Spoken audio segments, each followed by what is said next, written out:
اور سورۃ فاتحہ اور ہر دعا کے بعد آمین کہتے ہیں ہم۔ سورۃ فاتحہ کو ختم کر کے آمین کہنا مستحب ہے، بہترین عمل ہے، پسندیدہ عمل ہے۔ سیدنا ابو ہریرہ رضی اللہ عنہ فرماتے ہیں کہ آپ صلی اللہ علیہ وسلم نے فرمایا، جب امام ولد دعا لین کے تو تم آمین کہو، جس کی آمین کہنا فرشتوں کے آمین کہنے کے موافق ہوگی اس کے پچھلے گناہ بخش دیے جاتے ہیں۔ آپ صلی اللہ علیہ وسلم نے فرمایا، آمین اللہ تعالیٰ کی مہر ہے اپنے مومن بندوں پر۔ ابن عباس سے روایت ہے کہ آپ صلی اللہ علیہ وسلم کا فرمان ہے، جس قدر یہودی تمہاری آمین پر حسد کرتے ہیں اتنا تم سے کسی اور چیز پر نہیں کرتے۔ ان کو حسد ہے کہ تم کو یہ کلمہ کیوں سکھا دیا گیا، بس تم کثرت سے آمین کہا کرو۔ حضرت عطا بن ابی ربیعہ رحمۃ اللہ علیہ کہتے ہیں، آمین دعا ہے، اور عبداللہ بن زبیر رضی اللہ عنہ نے اور ان کے پیچھے مقتدیوں نے اس زور سے آمین کی کہ مسجد گونج اٹھی۔ وائل بن حجرہ رضی اللہ عنہ جو سن 10 ہجری میں مدینہ تشریف لائے فرماتے ہیں کہ میں نے نبی کریم صلی اللہ علیہ وسلم سے سنا کہ جب آپ نے نماز میں غیر المغضوب علیہم ولا الضالین کہا تو اپنی آوازوں کو خوب لمبا کر کے آمین کہی، اپنی آواز کو خوب لمبا کر کے آمین کہی۔ حضرت ابو ہریرہ رضی اللہ عنہ فرماتے ہیں کہ اللہ کے رسول نمازوں میں سورۃ فاتحہ کے اختتام پر آمین پکارا کرتے تھے۔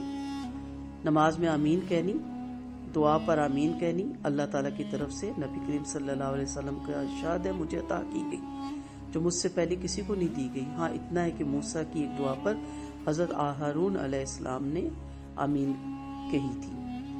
نبی کریم صلی اللہ علیہ وسلم نے فرمایا، تم اپنی دعاؤں کو آمین پر ختم کرو، اللہ تعالیٰ انہیں تمہارے حق میں قبول فرمائے گا۔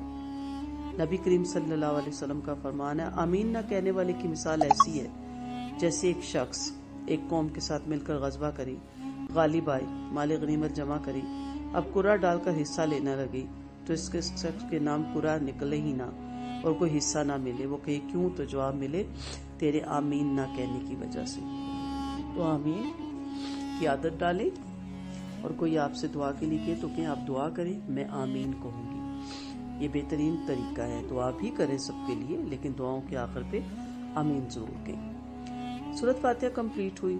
سورۃ فاتحہ کا خلاصہ دیکھتے ہیں۔ آدمی کا وجود اس کے لیے اللہ کا ایک عظیم عطیہ ہے۔ اس کی عظمت کا اندازہ اس سے کیا جا سکتا ہے کہ اگر کسی شخص سے کہا جائے کہ آپ اپنی دونوں آنکھیں نکلوا دیں یا دونوں پائے کٹوا دیں اور اس کے بدلے آپ کو ملک کی بادشاہت دے دی جائے گی تو کوئی بھی شخص اس کے لیے تیار نہ ہوگا۔ گویا یہ ابتدائی قدرتی عطیے بھی بادشاہ کی بادشاہی سے زیادہ قیمتی ہے۔ اسی طرح جب آدمی گرد و بیش کی دنیا کو دیکھتا ہے تو یہاں ہر طرف اللہ کی ملکیت اور رحمت ابلتی ہوئی اسے دکھائی دیتی ہے۔ اس کو ہر طرف غیر معمولی اہتمام نظر آتا ہے۔ اس کو دکھائی دیتا ہے کہ دنیا کی تمام چیزیں حیرت انگیز طور پر انسان کی زندگی کے موافق بنا دی گئی ہیں۔ یہ مشاہدہ اس کو بتاتا ہے کہ کائنات کا یہ عظیم کارخانہ بے مقصد نہیں ہو سکتا۔ لازمی طور پر ایسا دن آنا چاہیے جب ناشکروں سے ان کی ناشکری زندگی کی باعث پرس ہو اور شکر گزاروں کو ان کی شکر گزار زندگی پر انعام دیا جائے۔ وہ بے اختیار کہہ اٹھتا ہے کہ خدایا تو فیصلے کے دن کا مالک ہے، میں اپنے آپ کو تیرے آگے ڈالتا ہوں اور تجھ سے مدد چاہتا ہوں، تو مجھے اپنے سائے میں لے لے۔ خدایا ہمیں وہ راستہ دکھا جو تیرے نزدیک سچا ہو، ہمیں اس راستے پہ چلنے کی توفیق دے جو تیرے مقبول بندوں کا راستہ ہے، ہمیں اس راستے سے بچا جو بھٹکے ہوئے لوگوں کا راستہ ہے یا ان لوگوں کا جو تیرے غضب کا شکار ہوئے۔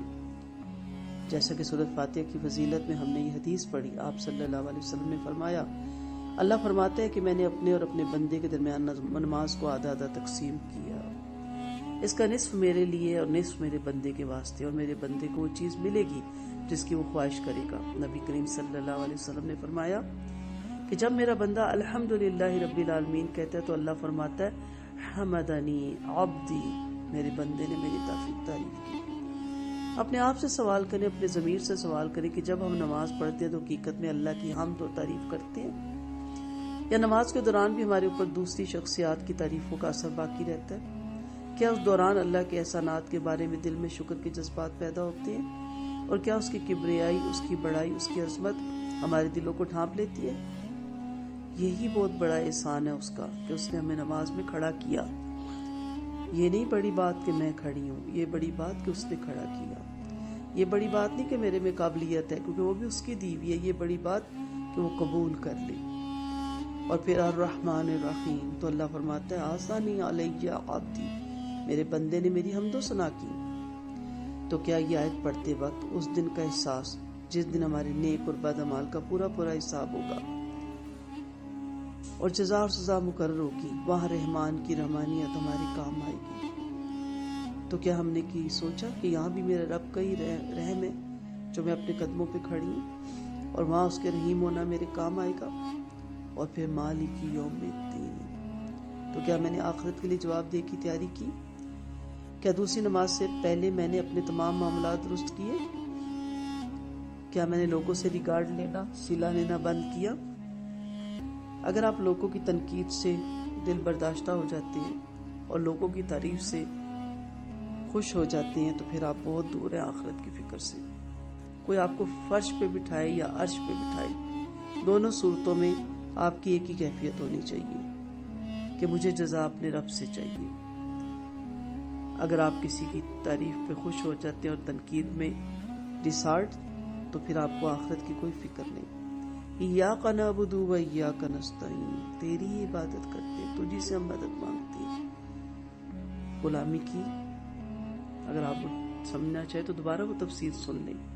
عبد ہوں، غلام ہوں۔ غلام تو بہت عاجز ہوتا ہے کہ جس نام سے میرا آقا پکاری، جو نام میرا آقا رکھ دے، جہاں میرا آقا ٹھہرا دے، جو مجھے کھانے کو دے دے، اس کی اپنی مرضی تو ہوتی ہی نہیں، وہ اپنی تمام مرضی اپنے آقا کے تابع کر دیتا ہے۔ ہم اپنے رب کے غلام ہیں۔ ہمیں بھی یہ سوال نہیں کرنا چاہیے کہ مجھے یہاں کیوں پیدا کیا، ایسا کیوں پیدا کیا، یہ کیوں نہیں دیا، وہ کیوں نہیں دیا، یہ کیوں لے لیا، یہ دیتا۔ اللہ سے سوال کرو تو ایمان کی حلاوت ختم ہو جاتی ہے۔ ہمیں کوئی حق نہیں کہ ہم اللہ کو مشورے دیں، اللہ کو ہمارے مشوروں کی ضرورت نہیں ہے کہ اللہ تعالیٰ آپ یہ کر دیتے، اللہ تعالیٰ آپ یہ نہ کرتے۔ وہ ہم سے نہیں پوچھتا، اس نے جو کرنا ہوتا ہے وہ کر گزرتا ہے۔ تو عبد میں، بندگی میں، غلامی میں یہ نہیں آتا۔ آقا کو ضرورت نہیں ہے کہ ہم جیسے غلاموں سے مشورے مانگتا پھرے۔ وَإِيَّاكَ نَسْتَعِينُ، اور جس کی غلامی اسی سے مدد، وہی آقا ہے، وہی ہماری مدد کرے گا۔ کیا ہماری یہ فیلنگ ہوتی ہے یا ہم چھوٹی چھوٹی باتوں پہ اس کا درد چھوڑ کے چلے جاتے ہیں؟ اللہ فرماتا ہے ھذا بینی و بین عبدی والعبد ما سعی، یہ میرے اور میرے بندے کے درمیان تقسیم ہے، اور میرے بندے کے لیے وہ ہے جس کی وہ درخواست کرے گا۔ تو کیا ہم نے اس کی بندگی غلامی کا حق ادا کیا اور اس کو حاجت روا مانا اور ہر طرح کی شرک سے اجتناب کیا؟ جب بندہ کہتا ہے اولد دعا لین تک پڑھتا ہے تو اللہ فرماتا ہے میرے بندے کی تمام درخواستیں قبول ہوں گی، اور اس کے علاوہ جو بھی وہ درخواست کرے گا منظور کروں گا۔ مسلم کی روایت ہے۔ اگر نماز کا ترجمہ اور مفہوم ذہن میں ہو تو نماز کا خشوع خضوع برقرار رہتا ہے، ورنہ ذہن بھٹکتا رہتا ہے اور نماز کی اکثر رکعتیں انسان بھول جاتا ہے۔